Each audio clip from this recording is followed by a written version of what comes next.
On this Wolf Tech Talk, we're going to talk about routine service schedules and preventative maintenance tips.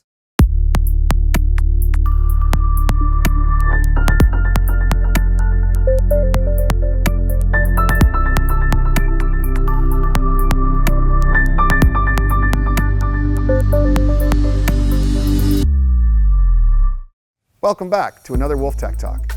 Scheduled maintenance is a necessity to keeping your equipment running. Maintaining your machinery in a timely manner can prevent serious damage and failure. That, of course, means increased productivity.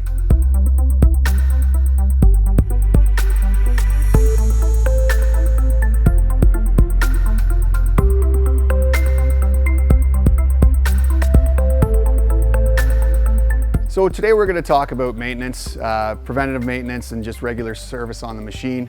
Going from the Tier 3 machine to the Tier 4 machine, we took the opportunity to revamp our hydraulic systems. We tried to make them a lot more simple and efficient at the same time. As you can see, with the Tier 4 engine, we have a large CEM that we have to compete with. So this taking up so much engine space, or space under the engine bay, we had to figure out what we were going to do with all our filters, our hydraulic tank, and all our pumps. What we did is we changed from a 4-pump design to a 2-pump design. Therefore, we decreased a lot of our hydraulic hoses and increased the space for maintenance in and under the hood. We took some advice from our service guys as well as our customers that, would give us a call and get angry at us when they had to go and change a pump out or change some hoses because it was so tight in the engine bay. So with doing that, like I said, we decreased a lot of the hoses. We tried to make more efficient use out of the space that we had. We've used the sides of the engine frame to house some of our manifolds, our return manifolds and our fan manifold. Also, what we've done is we've taken all of the filters, moved them off of the filter housing and back towards the hydraulic tank.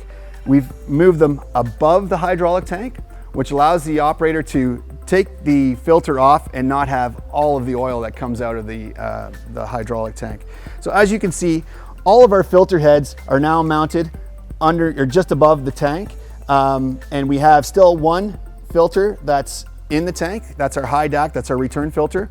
Every pump has a charge filter and every loop has a return filter. So on our track pumps as well as our valve and fan coolers, we all have charge pumps on those, charge filters on those. And then on our returns for our closed loop for the track system, and then the open loop for the valves and the fans, they all have returns. On each one of our filter heads, we also have a sensor. What this sensor does is it indicates to the operator whether or not they're starting to get a blockage in that filter. So if the filter is starting to get plugged up, it's going to give you an alarm on the +1 screen to tell you that it's time to change the filter out. Let's touch base on our level indicators. We have our oil level indicator found right here.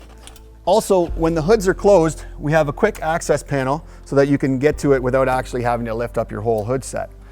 Our level indicator for our pump drive is found right here, right on top of the pump drive. And right on the front of our hydraulic tank is our hydraulic level indicator. It also indicates temperature, as well as it's a visual aid. You can see whether or not the fluid is burnt or it's dirty. There should be no water in there because we actually do have a water separator filter also as part of our filter package. Routine maintenance also includes the electrical system. What we've done with the new Tier 4 is we've put the electrical panel nice and close so that the operator can get out and have a look at it if he needs to. With the electrical, there's issues as simple as a blown fuse or a blown circuit breaker. So we just pop a couple clips, open up our fuse panel, and we've got everything right in front of us. As you can see inside our panel, we have everything nicely labeled. We also have a full set of schematics, just like you would in a Haynes manual for your automobile. Now we're going to move to the fill points that are located on the other side of the machine. Items like the rad, fuel, DEF fluid, and hydraulic oil. For our radiator fluid, we have a sight level right here. We also have our fill cap right here.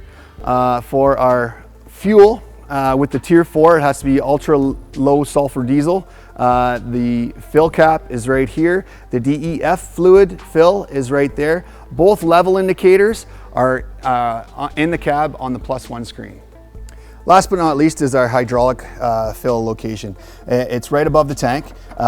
It's easily accessed. We also use a Donaldson trap system. What this does, it is able to expel any moisture or condensation that's found in the tank and doesn't let any moisture in the tank. So it's self-cleaning. It should never have to be changed. It's just a small little feature that we've added, but also to keep a lot of the moisture out of the hydraulic oil. So on the Tier 4 machines, we had the option to move our central grease station. We chose to put it by the fuel, as the operators typically fill up their machine every day. It's recommended that you grease your machine every day. It's almost a must. So we've put the central grease station now right by these fill points to make it easier for the operator to fill their fuel as well as grease their machine. As machine owners and mechanics will be able to tell you, preventative maintenance is the key to the longevity of any piece of equipment. We recommend that you refer to the Wolf manual for all our preventative maintenance schedules.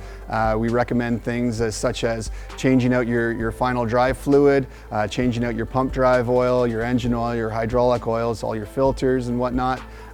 Again, staying on top of that maintenance, greasing your machine daily. It just keeps the machine up in running condition and keeps you out of the shop and keeps your bills down.